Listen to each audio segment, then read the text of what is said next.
സപ്തർ ഹാഷ്മിയുടെ കലയുടെ രക്തസാക്ഷിയാണ് സഖാവ് സപ്തർ ഹാഷ്മി. അദ്ദേഹത്തിൻ്റെ ഒരു കവിത സ്വാതന്ത്ര്യം, അതിൽ അദ്ദേഹം പറയുന്നുണ്ട്, മുഴുവൻ പറയുന്നില്ല, സമയമില്ല. സ്വാതന്ത്ര്യമെന്നാൽ എന്താണ് എന്നൊരു ചോദ്യം അദ്ദേഹം പറയുന്നുണ്ട്. അത് ആൾക്കൂട്ട കൊലയല്ല, കൊലവിളിയല്ല, വിചാരണയില്ലാത്ത തടവല്ല. പിന്നെ എന്താണ് സ്വാതന്ത്ര്യം? സ്വാതന്ത്ര്യമെന്നാൽ സ്നേഹിക്കലും സഹായിക്കലുമാണ് കൂട്ടരെ. എങ്ങുമെങ്ങുമുള്ള ജനതയെ സ്നേഹിക്കുക, നിർഭയരായി സ്നേഹിക്കുക, അതാണ് സ്വാതന്ത്ര്യം. ആ സ്വാതന്ത്ര്യത്തെ സാക്ഷാത്കരിക്കാനുള്ള നിരവധിയായ പ്രവർത്തനങ്ങളിലേക്ക് കടക്കുന്നതിൻ്റെ ഭാഗമായി പ്രതീകാത്മകമായി നിർവഹിക്കുന്ന ഒരു കാര്യമാണ് ആഗസ്റ്റ് 15 ഒത്തുചേരൽ.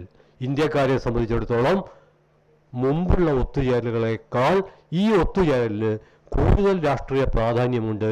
അതുകൊണ്ട് അവിടെ മനുഷ്യത്വത്തെ ആഘോഷിക്കുന്ന കവിതകളും പാട്ടും കഥകളുമായി നമ്മളതിനെ മുന്നോട്ട് കൊണ്ടുപോകണം. ഭരണകൂടം കഴിക്കുന്നതിൻ്റെ പേരിൽ മനുഷ്യരെ കൊന്നു തള്ളുന്ന ഭക്ഷണം സ്വാതന്ത്ര്യദിനാഘോഷത്തിൻ്റെ ഭക്ഷണത്തിൽ ഒരൈറ്റമായി അനിവാര്യമായും ഉണ്ടാകണം. അത് കഴിക്കാത്തവർ കഴിക്കേണ്ടതില്ല. ഞാൻ ഉദ്ദേശിച്ചത് വ്യക്തമാണല്ലോ.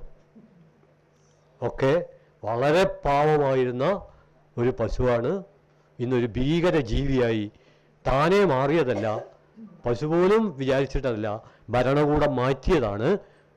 അതുകൊണ്ട് രാഷ്ട്രീയ കാര്യങ്ങളെക്കുറിച്ചുള്ള സൂക്ഷ്മമായ സംവാദവേദിയായി ആഗസ്റ്റ് 15 മാറ്റുക എന്നുള്ളതാണ്.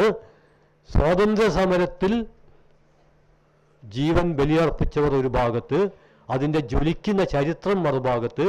സ്വാതന്ത്ര്യ സമരത്തിൽ പങ്കെടുത്ത ഒരു ചരിത്രം ഇല്ലെങ്കിലും ഞങ്ങൾക്ക് ചരിത്രം തിരുത്താൻ കഴിയും.